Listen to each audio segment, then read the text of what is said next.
여호수아 14장 6절로 15절입니다.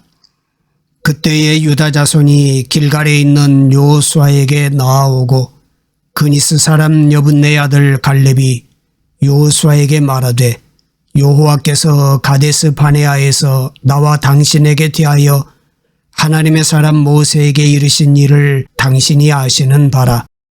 내 나이 40세에 여호와의 종 모세가 가데스 바네아에서 나를 보내어 이 땅을 정탐하게 하였으므로 내가 성실한 마음으로 그에게 보고하였고 나와 함께 올라갔던 내 형제들은 백성의 간담을 높게 하였으나 나는 내 하나님 여호와께 충성하였으므로 그날에 모세가 맹세하여 이르되 내가 내 하나님 여호와께 충성하였은즉 내 발로 밟는 땅은 영원히 너와 내 자손의 기업이 되리라 하였나이다. 이제 보소서 여호와께서 이 말씀을 모세에게 이르신 때로부터 이스라엘이 광야에서 방황한 이 45년 동안을 여호와께서 말씀하신 대로 나를 생존하게 하셨나이다. 오늘 내가 85세로 돼 모세가 나를 보내던 날과 같이 오늘도 내가 여전히 강건하니 내 힘이 그때나 지금이나 같아서 싸움이나 출입에 감당할 수 있으니 그날에 여호와께서 말씀하신 이 산지를 지금 내게 주소서. 당신도 그날에 들으셨거니와 그곳에는 아낙 자손이 있고 그 성읍들은 크고 견고할지라도 여호와께서 나와 함께 하시면 내가 여호와께서 말씀하신 대로 그들을 쫓아내리이다 하니 여호수아가 여분네 아들 갈렙을 위하여 축복하고 헤브론을 그에게 주어 기업을 삼게 하매 헤브론이 그니스 사람 여분네 아들 갈렙의 기업이 되어 오늘까지 이르렀으니 이는 그가 이스라엘의 하나님 여호와를 온전히 쫓았음이라. 헤브론에 있는 이름은 기럇 아르바라. 아르바는 아낙 사람 가운데에서 가장 큰 사람이었더라. 그리고 그 땅에 전쟁이 그쳤더라. 아멘.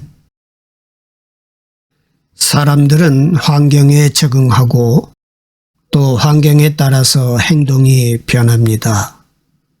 대부분의 사람들이 그렇게 살고 있지요. 그런데 모든 사람이 그렇지는 않은 것 같아요. 환경을 오히려 극복하고 그것을 넘어서서 정말 바른 삶을 사는 사람들도 있습니다. 하나님의 자녀된 우리들, 크리스천들, 우리들은 환경에 또 세상에 순응하며 살지 않습니다. 하나님의 말씀을 따라 살아가지요.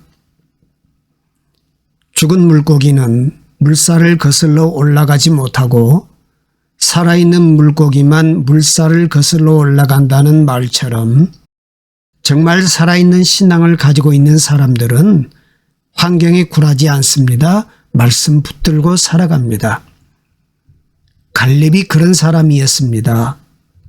세상과 환경에 순응하지 않고 하나님만 바라보며 살아갔던 사람입니다. 살아있는 물고기처럼 환경을 역류해서 올라가며 믿음으로 승리했었던 갈렙의 이야기에 귀를 기울여 보시지요. 여호수아 장군이 이제 나이가 많이 들어서 가나안 정복의 미션을 더 이상 수행할 수가 없었습니다. 그래서 하나님께서 여호수아 장군을 불렀습니다. 그리고 새로운 지시를 내리시지요. 이스라엘 지파의 모든 수장들을 모아서 자기들이 원하는 땅을 분배시켜주고 그리고 이제 그 땅을 자기들이 스스로 정복하라는 새로운 지시였습니다. 모세가 이미 르우벤 지파와 갓 지파와 므낫세 반 지파에게 요단강을 건너오기 전 그 동쪽 땅을 약속했기 때문에 그 사람들이 빠지고 그리고 성전을 지켜야 되는 레위 사람들이 빠지고 나머지 9지파와 므낫세 반 지파의 수장들이 한자리에 모였습니다. 그리고 땅을 분배받기 시작했습니다. 여러분들이 만일 한 지파의 수장으로서 그 자리에 참여했다면 어떤 땅을 원하셨을까요? 좋은 땅을 원하지 않았을까요? 심한 뿔에도 막 곡식이 쑥쑥 자라나는, 그래서 밥 걱정하지 않는 그런 땅을 원하지 않았을까요? 아니면 굳이 싸움을 하지 않아도 그냥 발만 내디뎌도 문이 척척 열려서 점령할 수 있는 그런 땅을 원치 않았을까요? 아니면 눈만 뜨면 그림이 펼쳐지는 해변가의 아름다운 땅을 원치 않았을까요? 대부분 사람들은 좋은 땅을, 쉬운 땅을 원했을 것입니다. 그런데 여기 그렇지 않은 한 지파의 수장이 있습니다. 갈렙입니다. 갈렙은 조용히 제비 뽑고 자기에게 맡겨진 것을 수행하면 될 것인데 굳이 여호수아를 찾아가서 땅을 먼저 달라고 합니다. 그것도 험한 땅을 달라고 하지요.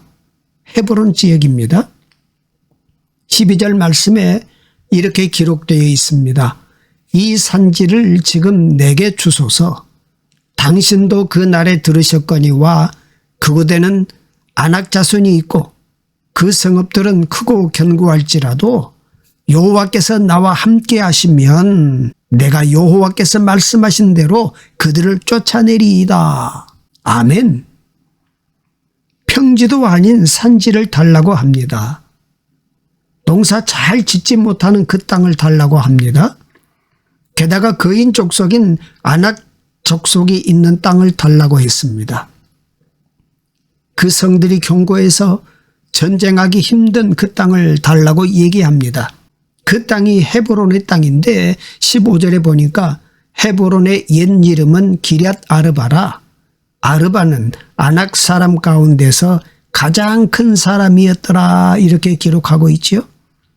다시 말하면 그 땅에 있는 사람들은 거인 중에 거인들이었다는 얘기입니다. 아무도 원치 않았습니다. 아무도 그 땅에 들어가고 싶어 하지 않았습니다. 그러나 갈렙은 담대하게 들어가겠다는 것입니다. 그 땅을 달라. 내가 점령하겠다. 간청하고 있습니다. 여기서 질문 하나가 생깁니다. 왜 갈렙은 이 어려운 길을 걸어가려고 할까요? 무엇이 갈렙으로 하여금 이렇게 험한 땅을 원하게 했을까요? 근거 없는 자신감입니까? 아니면 객기일까요? 순간적으로 어떤 감동을 받아서 자기도 모르게 생각 없이 뱉은 말일까요? 우리는 여기서 갈렙의 이야기를 조금 더 귀 기울여 볼 필요가 있습니다. 6절부터 보면 갈렙이 왜 내가 이 땅을 원했는지에 대해서 조목조목 설명하고 있습니다. 그 내용인즉슨 40세의 젊은 나이에 모세를 통하여 약속받으신 그 말씀이 있었는데 내가 밟는 그 땅을 내게 주리라 하신 그 말씀이었다는 것입니다. 그 말씀을 자기는 가슴에 새기고 한 번도 잊어본 적이 없다는 것입니다. 말씀 부여잡고 살았다는 얘기지요. 그리고 아주 중요한 말을 꺼내는데 12절 후반부의 말씀에 이렇게 기록이 되어 있습니다. 우리 같이 한번 읽어보겠습니다. 그 성읍들은 크고 견고할지라도 여호와께서 나와 함께 하시면 내가 여호와께서 말씀하신 대로 그들을 쫓아내리이다. 아멘. 여호와께서 함께 하시면 내가 그들을 쫓아내겠습니다. 하나님께서 말씀하시고 약속하신 그 땅이니 내가 그 땅을 차지하겠습니다. 라고 말하고 있는 것입니다. 이건 객기가 아닙니다. 순간적인 어떤 감동에 의해서 툭 튀어나온 말이 아니라 자기 마음속 깊은 곳에 있는 그 믿음, 그 믿음의 고백, 신앙의 고백을 하고 있는 것입니다. 또 하나 질문이 생깁니다. 여호와께서 나와 함께 하시면 내가 그것을 할 수 있겠다라는 그 신앙을 어떻게 가질 수 있게 되었을까? 갈렙이 경험한 하나님은 어떤 특별한 하나님이었을까요? 갈렙으로 하여금 어떤 특별한 경험을 하게 하셔서 하나님을 그토록 신뢰하게 만들었을까요? 그 답은 갈렙의 출신의 비밀에 있습니다. 갈렙은 유태인이 아닙니다. 갈렙은 그니스 사람 이방인입니다. 6절 말씀에 보니까 그니스 사람 여분네의 아들 갈렙이라고 이야기하고 있습니다. 사실 이스라엘 백성은 순수 혈통이 계속 이어진 그런 한 민족이다 생각하는데 그런 민족이 아닙니다. 여러 민족이 함께 있었던 다민족 국가입니다. 성경에 나오는 이스라엘도 마찬가지입니다. 성경 말씀에 보니까 출애굽할 때 많은 허다한 족속, 잡다한 족속이 함께 나왔다고 기록하고 있습니다. 이스라엘 백성만 나온 것이 아니라 하나님의 말씀을 믿었던 사람들이 나온 것입니다. 그리고 광야 생활을 하다 보니 산악에서 살고 있는 동안에 조그만 소수민족의 사람들이 이스라엘 민족에게 하나님이 계시는데 그 하나님께서 정말 살아계시거든요. 정말 역사하고 함께 하시거든요. 그래서 그들도 우리도 저 하나님 따라갔으면 좋겠다 해서 이스라엘 족속으로 편성된 족속이 있었습니다. 또 가나안 땅으로 들어갔을 때에 이스라엘과 함께하는 그 하나님, 승승장구하는 그 하나님의 모습을 보면서 그 사람들이 무서워하고 정말로 하나님께서는 상천하지의 하나님이시다 고백하면서 이스라엘로 편성한 사람들이 있었습니다. 우리가 알고 있는 기생 라합도 그 중에 한 사람 아닙니까? 갈렙이 속해 있었던 이 그니스라는 족속도 아마 그런 과정 속에서 이스라엘에게 편성된 소수민족 중에 하나였을 것입니다. 그렇다고 해서 이스라엘 민족이 다른 민족에게 관대한, 그래서 민족 혼합 정책을 쓴 그런 민족이 아닙니다. 오히려 그들에게는 강한 혈통의식이 있었습니다. 그래서 외부에서 온 이방 사람들에 대한 철저한 경계가 있었습니다. 그들을 오히려 배척했습니다. 그들을 부를 때 말썽을 일으킬 사람, 회방꾼, 걸림돌이라는 표현을 써가면서 배척했습니다. 여러분, 이런 환경 속에서 이방 사람이 주변부에 있지 아니하고 그 사회의 중심부로 들어가기가 얼마나 힘들었을까요? 그것은 아마 불가능에 가까운 일이었을 것입니다. 그런데 오늘 말씀에 보니까 갈렙이 12지파 중에서 가장 크고 영향력 있었던 유다지파의 수장이 되어 있습니다. 불가능한 했었던 일이 갈렙을 보니까 가능한 일로 되어 있었단 말입니다. 많은 사람들이 이민을 떠나서 미국이나 유럽, 다른 곳에 살면서 많은 어려움을 겪습니다. 문화 때문에, 언어 때문에, 그리고 민족에 대한 편견 때문에 많은 어려움을 겪는다고 합니다. 그리고 그곳에서 아무리 출중한 능력을 뽐내고 실력을 갖춰도 어느 정도까지 올라가면 절대로 그 위로 올라갈 수 없게 만들어버립니다. 회사에서도요, 진급은 돼요. 그러나 어느 선에서는 절대로 들어가지 못하는 선이 있다는 것입니다. 주변부에서 살 때는 아무런 문제가 없지만 중앙으로 들어올 때는 경계하는 것입니다. 그게 이민자들의 삶입니다. 이 땅에서 살고 있는 외국인들을 보십시오. 편치 않는 삶을 살아가잖아요.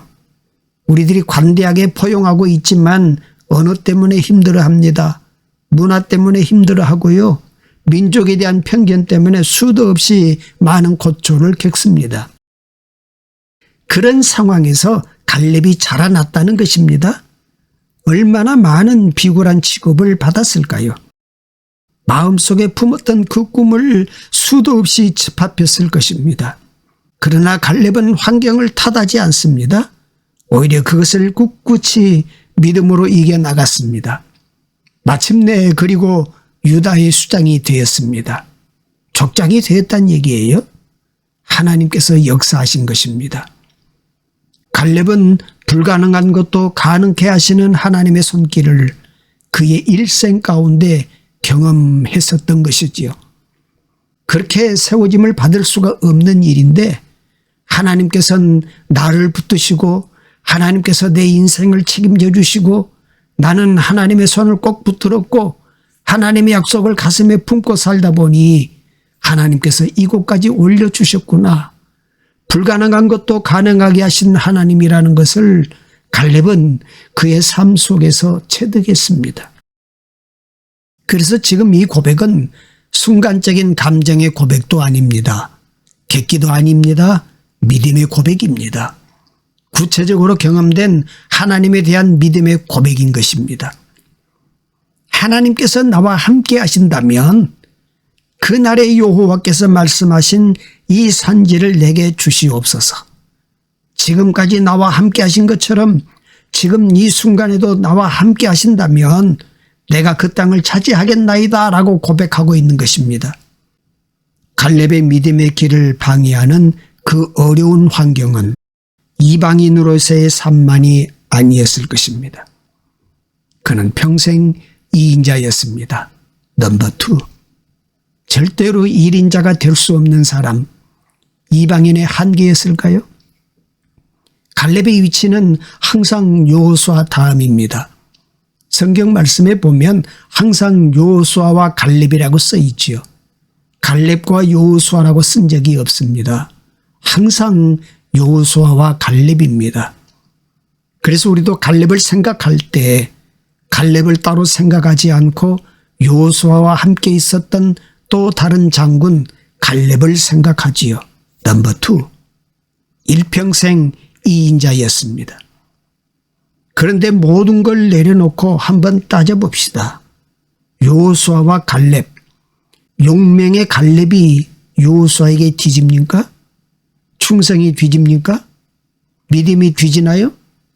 그의 성실이 뒤집니까? 어느 것 하나 여호수아와 비교했을 때 뒤지지 않는 사람이에요. 그러나 넘버 2, 2인자입니다. 팔이 안으로 굽어서 그럴까요? 결국 모세는 이방 사람 갈렙이 아닌 순수 혈통인 여호수아를 후계자로 삼아요. 많은 사람들이 이제 갈렙에게 등을 돌리고 여호수아를 따라가기 시작합니다.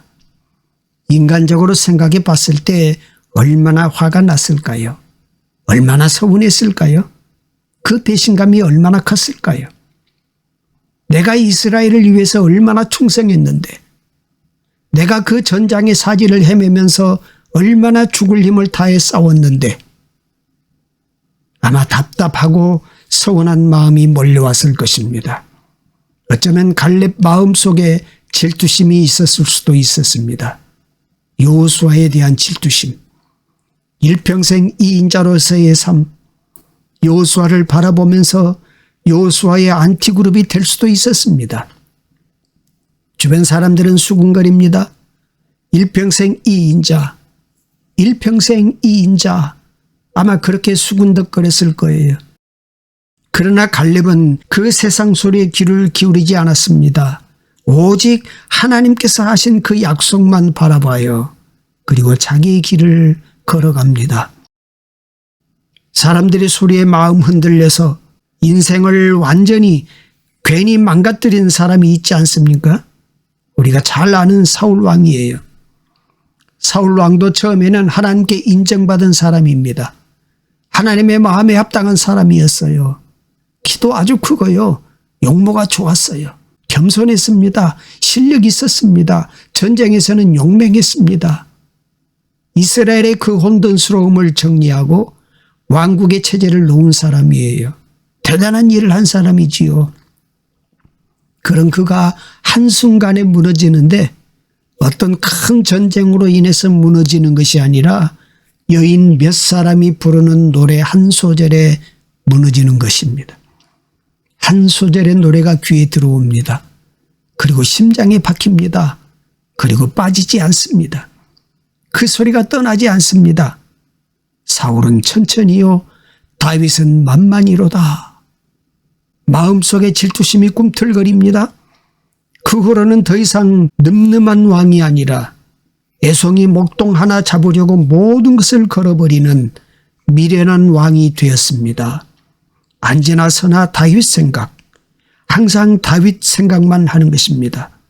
백성은 돌보지 않고 다윗의 꽁무니만 쫓아서 일평생 따라다녔던 왕이 되어버렸어요. 요즘 우리들의 모습을 보면 다른 사람들의 삶을 훔쳐보고 거기에 대해서 아주 이상한 이야기 스슴치 않게 하는 그런 것도 참 문제지만 다른 사람들의 말에 신경증적으로 귀를 기울이는 것도 참 문제다라는 생각이 듭니다. 여러분, 천천히면 어떻고 만만이면 어떻습니까? 세상 사람들은 끊임없이 우리에게 소리를 지릅니다. 누구누구는 천천히요. 누구누구는 만만이라. 누구누구 집사는 그 믿음이 누구누구 장로보다 승하더라. 누구누구는 이만큼 이루었는데 누구누구는 지금까지 그것 하나 하고 있더라. 그런 말을 들으면서 우리 마음이 무너지고 그곳에 마음이 빼앗겨져서 할 일을 하지 못합니다. 어떤 사람은 사울처럼 다른 사람의 삶을 부러워하며 그 삶만 일평생 쫓아다니는 삶으로 시간을 낭비해 버립니다. 여러분, 예수님께 집중하시기 바랍니다. 주님께 집중하시기 바랍니다. 주님의 부르심, 그 말씀에 집중하시기 바랍니다. 갈렙을 보십시오. 갈렙은 하나님의 약속에 온전히 포커스를 맞춘 삶을 살았습니다. 사람들이 이인자라고 손가락질해도, 이방 사람이라고 손가락질해도, 그럴 줄 알았다라고 손가락질을 하더라도 그 모든 이야기에 귀를 닫았습니다. 성경 그 어느 곳에서도 갈렙의 흔들리는 마음은 찾아볼 길이 없습니다. 사람들의 눈에는 그가 비록 이인자의 인생이었지만 하나님의 눈앞에서는 그는 진정한 일인자였습니다. 세상 소리에 마음 빼앗기지 않고 하나님만 바라봤었던 갈렙의 마지막 모습은 어땠을까요? 14절 15절 말씀에 보니 이렇게 기록이 되어 있습니다. 같이 소리내어 읽겠습니다.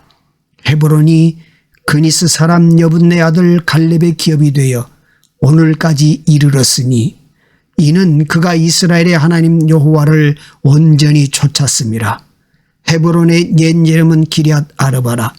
아르바는 아낙 사람 가운데서 가장 큰 사람이었더라. 그리고 그 땅에 전쟁이 그쳤더라. 아멘. 얼마나 아름다운 마무리입니까? 얼마나 멋진 인생인가요? 세상의 소리에 귀를 닫고 하나님의 소리 붙들고 살아간 인생. 마침내 하나님의 뜻이 이루어지며 그로 인하여 그 땅에 평화가 임하였더라. 할렐루야. 여러분, 2025년이 시작이 되었습니다. 여러분, 사는 것이 그렇게 호락호락하지 않지요. 참 힘들지요. 아둥바둥 살아가도 이 주변부의 인생을 벗어나기가 참 힘들고 중심에 서기가 너무나 어려운 것처럼 보입니다. 일평생 달려왔는데 1인자는 한 번도 돼본 적이 없고 2인자의 인생만 산 것 같습니다. 그런데 여러분 기억하십시오. 하나님께서 부르신 바로 여러분이 서 있는 그곳이 하나님의 눈앞에 그 부르심을 바라보며 살아가는 여러분이 진정한 1인자입니다. 2025년 우리 더 큰 것을 품어 보십시다. 지금까지 나와 함께 하셨던 것처럼 올해도 나와 함께 하신다라면, 주께서 나와 함께 하신다라면 내가 이 땅을 차지하겠나이다. 기도하겠습니다. 한 해의 기대와 소망 가운데 지난날의 고통은 치유되게 하시고 주님의 은혜로 살아가는 삶이 되게 해 주옵소서. 우리의 모든 생각과 행동 그리고 말이 주님의 뜻에 따라 조율되기를 간구합니다. 우리의 지혜와 능력으로는 앞날을 헤아릴 수 없음을 알기에 주님의 손길에 모든 것을 의탁합니다. 모든 삶이 주님의 선하신 뜻 안에 있음을 믿고 감사하게 하여 주옵소서. 세상의 유혹과 어려움이 우리의 마음을 흔들 때도 주님만을 바라보며 믿음을 지킬 수 있는 삶을 살아가게 하옵소서. 주님께서 우리의 손을 붙잡아 주시고 어떤 순간에도 우리를 놓지 않으시며 인도하심을 확실하게 믿습니다. 이해되지 않더라도 주님이 명하신 일이라면 하나님의 시간, 하나님의 방법, 하나님의 타이밍에 우리의 삶이 주님의 손길 아래 바른 방향으로 흘러가게 하심을 믿습니다. 여호와 이레로 준비하시며 지금도 일하고 계시는 하나님을 온전히 신뢰하고 믿고 의지하는 하루하루가 되게 하여 주옵소서. 예수님의 이름으로 기도드립니다. 아멘.